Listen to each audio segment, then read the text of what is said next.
Hola traders, análisis semanal del 18 de septiembre. Como dijo Charles Glassman, la desconfianza puede ser contagiosa, pero también la confianza. Y esto es aplicable perfectamente a los mercados financieros donde estas dos emociones, confianza y desconfianza, se alternan constantemente. No todos los movimientos que vemos en las bolsas siempre van relacionados con estas dos emociones, confianza y desconfianza, y son altamente emocionales. ¿Por qué digo esto? Porque estamos en un momento de cierta desconfianza. Estamos viendo los patrones de las bolsas, de los índices, que hay movimientos laterales, tanto en Estados Unidos como en Europa. Eso quiere decir que el mercado está a la espera de ver cómo digieren las nuevas subidas de tipos el mercado. Estamos viendo, hemos visto la semana pasada una nueva subida de tipos de interés del Banco Central Europeo, que todavía no ha realizado ningún tipo de pausa desde que comenzó las subidas el año pasado. Y tenemos que ver esta semana qué ocurre con los tipos de interés, ¿no? Vamos a verlo, como siempre, aquí en el canal de IG. Pero antes de continuar, como siempre, si os gusta el vídeo, darle a me gusta y suscribiros al canal y activar la campanita para que os avisen cada semana, cada lunes, aquí en el canal de IG, cuando subo mi análisis semanal de todo lo que está pasando en los mercados financieros. Vamos a comenzar con el calendario de noticias de la semana pasada. Comencemos con lo que ocurrió la semana pasada. El martes tuvimos datos de empleo en el Reino Unido. Dato algo peor que el mes pasado. Ha empeorado el Reino Unido el 4,2 al 4,3%, pero sobre todo lo interesante es la tendencia, ¿no? Estamos viendo generación de empleo y desde finales del año pasado destrucción de empleo en el Reino Unido, que llegó a tener cifras por debajo del 4%, el 3,5% aproximadamente, y ahora está en el 4,3%. Aquí se ve claramente el cambio de tendencia, ¿no? Esto es muy posible que afecte a la decisión del Banco de Inglaterra de subir o mantener tipos. Lo más probable, luego lo veremos, es que siga subiendo tipos porque tiene un problema de inflación importante. Pero fijaos cómo también salió el miércoles el dato del PIB en el Reino Unido y cómo ha salido un dato negativo. Se esperaba negativo, pero ha salido más negativo todavía, ¿no? No es el primer trimestre, el primer mes que ofrece dato negativo del PIB del Reino Unido. Pero bueno, es verdad que tiene un estancamiento en su crecimiento importante, ¿no? Retos importantes en el Reino Unido, alta inflación y estancamiento en el PIB. Más cosas que tuvimos la semana pasada. El propio martes salió también la encuesta de sentimiento alemán CIU. No tan negativo como a lo largo del 2022, pero sí en terreno negativo. Hay cierto pesimismo. Recordemos que es una encuesta de sentimiento de inversores a analistas institucionales. Se ha detenido ese deterioro en el pesimismo, pero se mantiene cierto pesimismo. El jueves, el dato más importante, tuvimos dos datos importantes. El más importante fue el de la salida de tipos de interés en la zona euro. Se ha subido 25 puntos básicos. Se esperaba que se mantuviera los tipos. Ha sorprendido ligeramente porque, a pesar de todo, a pesar de ese sentimiento de mercado de que los tipos deberían mantenerse ya y dejar de subir, o corremos el riesgo de entrar en una cierta recesión en Europa, pues aún así el Banco Central Europeo ha decidido subirlo 25 puntos básicos. ¿Qué mensaje han trasladado? Bueno, han trasladado el mensaje de que sigue siendo esencial para el Banco Central Europeo el control de la inflación. Vamos a ver en los datos del IPC que está habiendo cierto repunte en la inflación y por lo tanto, está pesando eso más que el miedo a la recesión, ¿no? Veremos si esas inercias enormes que suele tener el Banco Central Europeo, que suele reaccionar muy a menudo tarde y mal, no nos meten ahora en una recesión en la zona euro. El miércoles retrocedo un momentito para ver datos de IPC de Estados Unidos, donde estamos viendo, como vamos a ver en Europa también, un cierto repunte en la inflación. Proceso de desinflación y ahora está volviendo a repuntar. Es verdad que no a ritmos tan potentes como lo que ocurrió durante el 2021 y 2022, pero sí se ve que ha tocado suelo ese proceso de desinflación y por lo tanto los bancos centrales siguen preocupados por la inflación. Ventas minoristas vimos también en Estados Unidos un cierto repunte, nada especialmente espectacular. Y los PPIs, algo en lo que se fija también la Fed, el PPI o ese índice de precios mayoristas ha tenido un cierto repunte, ¿no? Estamos viendo ese repunte de la inflación mayorista en Estados Unidos, ¿no? Y esto sin duda pues va a afectar a la decisión de la Fed, o por lo menos lo van a ponderar en cierta medida, ¿no? Vamos con las noticias que debemos esperar esta semana. Esta semana viene cargada de noticias muy importantes. Hoy lunes es festivo en Japón. A la hora de salir este vídeo ya está cerrado el mercado japonés, pero bueno, podréis, seguramente habéis notado algo menos de volumen. Mañana martes va a salir el IPC final en Europa, donde podemos ver pues eso, que está estancado. Aquí vemos la subyacente estancado en torno al 5,5%, excesivamente alto, ¿no? El proceso de inflación parece que se está deteniendo en torno al 5%. Tenemos también el miércoles IPC en el Reino Unido, donde se puede ver que sus cifras son todavía muchísimo más preocupantes. Incluso el mercado espera que del 6,8 rebote al 7,1%, ¿no? Inflación altísima en el Reino Unido. Muy importante, el miércoles a las 8 de la tarde, hora de Madrid, se espera la salida de tipos de la Fed. El mercado también descuenta, está esperando que mantengan los tipos. Es verdad que la Fed comenzó a subir tipos antes que el Banco Central Europeo. Al menos en una ocasión han pausado la subida de tipos. Fue en el mes de mayo y en el mes de junio. Concretamente, junio dejó los tipos igual que estaban en mayo y el mercado espera que los mantenga en el 5,5%, ¿no? Un aumento de los tipos de interés se acercaría peligrosamente a ese 6%, que hace algún tiempo pues nos parecía extremadamente alejado, ¿no?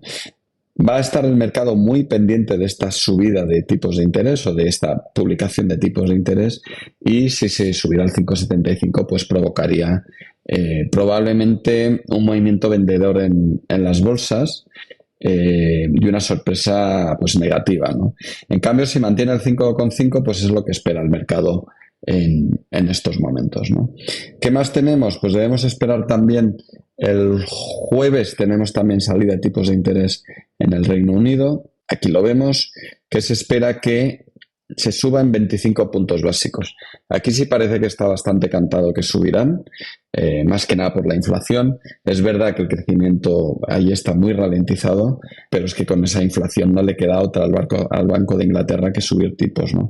Ese mismo día tenemos también salida de tipos en Suiza, todavía con niveles de tipos bajos. Se espera también que suba en 25 puntos básicos, del 1,75 al 2%, y eso será hacia las 9:30 de la mañana, hora de Madrid. Y como todos los jueves estaremos pendientes de las solicitudes de desempleo. Semana pasada se ha mantenido también en niveles bajos. Aquí vemos esa tendencia a disminuir las solicitudes de desempleo. El empleo sigue fuerte en Estados Unidos y en Europa. Y el viernes, por último, también hay salida de tipos, en este caso en Japón. Se espera que los tipos se mantengan en el 0,10, pero habrá que estar muy pendiente a las declaraciones de su presidente del Banco de Japón, para ver qué mención hace respecto a su intervención al mercado de bonos. Y el viernes, para finalizar la semana, como guinda de la semana, van a salir todos los PMIs importantes. Salen los PMIs de Europa, de cada uno de los países importantes de Europa, de Estados Unidos y también del Reino Unido. Tendremos que estar con cuidado porque a esas horas se puede producir bastante volatilidad. Son los PMIs adelantados. Está el mercado muy pendiente de ver si continúa profundizando el pesimismo en el sector manufacturero europeo y cómo reacciona si se ve arrastrado el sector servicios, que ya en la encuesta pasada entró en terreno negativo, para ver si profundiza en ese sentimiento negativo, ¿no? Esto es lo que más está preocupando a los analistas financieros, es esas encuestas de sentimiento de mercado que llevan tiempo transmitiendo pesimismo. Vámonos con el análisis de los gráficos, comenzando con el S&P 500, donde podemos ver ese movimiento lateral, esa pausa después de esa tendencia a corrección, y el mercado se está deteniendo, está ahora mismo sin direccionalidad, en una corrección en movimiento horizontal, ¿no? En rango, que es lo que me lleva a decir que el mercado está a la espera. Esto suele ocurrir cuando el mercado espera nuevos acontecimientos, ¿no?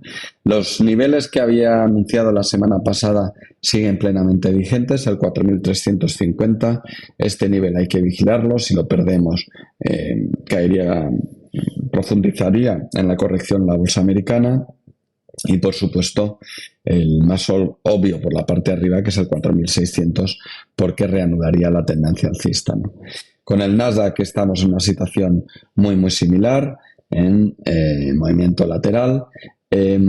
Voy a hacer un comentario respecto a Apple, porque hemos visto, la semana pasada se anunció en Apple, se anunció que el gobierno chino prohibía a sus funcionarios el uso de este tipo de dispositivos, y eso provocó una nueva corrección en el valor de Apple, que venía de una tendencia alcista, todo el 2023 tendencia alcista, realizó una primera corrección profunda y rápida a finales de julio, y cuando parecía que se podía recuperar de esa corrección, las noticias que vienen de China pues le han afectado negativamente, y ahora mismo está muy cerca de un cierto soporte que debemos vigilar, porque si lo perdiese quizá esa corrección podría ser aún mayor, ¿no? Los fundamentales en el resto del mundo siguen favoreciendo a Apple, pero está en medio de esa guerra tecnológica, esa guerra de microchips entre Estados Unidos y China, que viene de lejos, ¿no? Probablemente la comenzó Estados Unidos, le está continuando ahora China con esa prohibición, Estados Unidos comenzó con Huawei. En todo caso, es un mercado importante, el mercado chino para Apple, pero Apple también es importante para China, porque genera más de 150.000 empleos ahí entre directos e indirectos, ¿no? Entonces veremos si solo es ruido o va profundizando más y acaban restringiendo el uso de este tipo de dispositivos en China en más niveles, y eso podría suponer una caída de las ventas de estos dispositivos, ¿no? Por parte de Apple, y por lo tanto un empeoramiento en sus valoraciones en bolsa. Vamos a ver cómo van los índices en Europa. Una cosa respecto a Estados Unidos, el Russell sigue sin direccionalidad.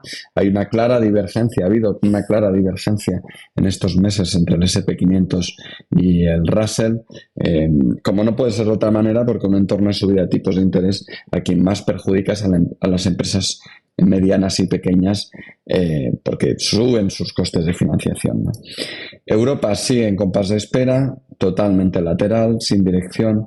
FTSE, ya avisé la semana pasada que con el FTSE el nivel que debíamos vigilar era el 7.500, porque aunque estaba feo y estaba con este aspecto triangular, en una corrección completamente amplia y complicada, debíamos vigilar ese 7.500, porque podría indicar que iba a atacar el siguiente nivel, que sería el 7.600. Es justo lo que ha ocurrido. Me voy a acercar un poquito más para verlo todavía mejor, donde podemos ver que rompió el 7.500, el 7.600 y ahora está en torno al 7.680, ¿no? Podrían ser los primeros pasos para el final de este movimiento triangular, pero para confirmarlo, deberíamos ver la ruptura de este nivel, que sería el 7.700 aproximadamente. España sigue en lateral, al igual que el DAX. Parece que ha hecho un nuevo intento de superar el 9.600, pero sin ninguna confianza, ni direccionalidad, ni fuerza, ni nada. No son más bien tanteos, y también España está a la espera de ver qué ocurre con las subidas de tipos de interés y con la economía real. Vámonos con Japón, donde podemos ver, ya estuvimos comentando, este canal bajista, y hemos visto cómo lo ha roto, y podría ser el final de esta corrección de las caídas en Japón, ¿no? Yo voy a estar personalmente muy pendiente de este movimiento, porque si supera este máximo anterior, para mí sería la confirmación definitiva de que este canal ha sido roto y de que podría reanudar la tendencia alcista. China, sin direccionalidad, sigue tanteándose soporte y lateral, sin demasiado interés alcista por el momento. Vamos con las divisas, donde hemos visto un dólar realizando nuevos máximos. Aquí podemos ver el nuevo máximo que ha realizado, pero ya cerca de una resistencia, lo que me lleva a pensar que no le debería quedar mucho a esta tendencia alcista.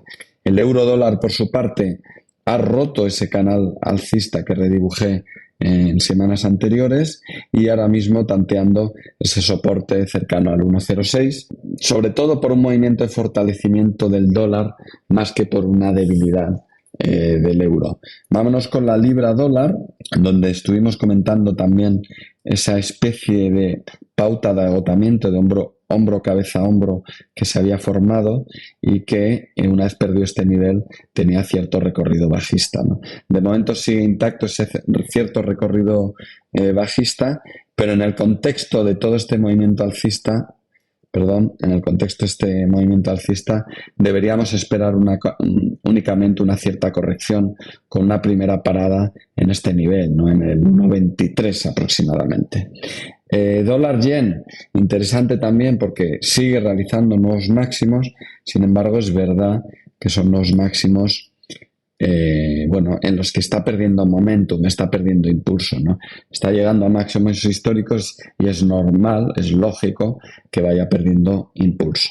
Vámonos con las criptos, sin novedad en el Bitcoin, de momento un cierto rebote se ve ahí desde el soporte, pero sigue en rango a grandes rasgos, ¿no? Y vámonos con las materias primas para finalizar, donde podemos ver, déjame que quite el gráfico de Apple, donde podemos ver el crudo que continúa en su tendencia alcista, una tendencia alcista que está sana, está fuerte, lleva ya muchos días alcista, pero alcanzando una primera resistencia que podría detenerlo, ¿no? Y finalmente el oro completamente lateral y el cobre también completamente lateral, ¿no? El hecho de que estén laterales en un contexto de dólar fuerte y que no estén cayendo, por lo tanto, a pesar de esa correlación inversa que tienen con el dólar, me lleva a pensar que llevan cierta fortaleza intrínseca en esos movimientos. Lo dicho, es una semana cargada de noticias, salidas de tipos la Fed, Reino Unido, Japón, Suiza, muy pendientes de esos PMIs también a finales de semana, el viernes. Ha sido un placer estar con vosotros, espero que os haya gustado el análisis. Si es así, por favor, darle a me gusta y suscribiros al canal para que os avisen cada semana cuando subimos el vídeo. Un placer, feliz semana y feliz trading. Hasta luego.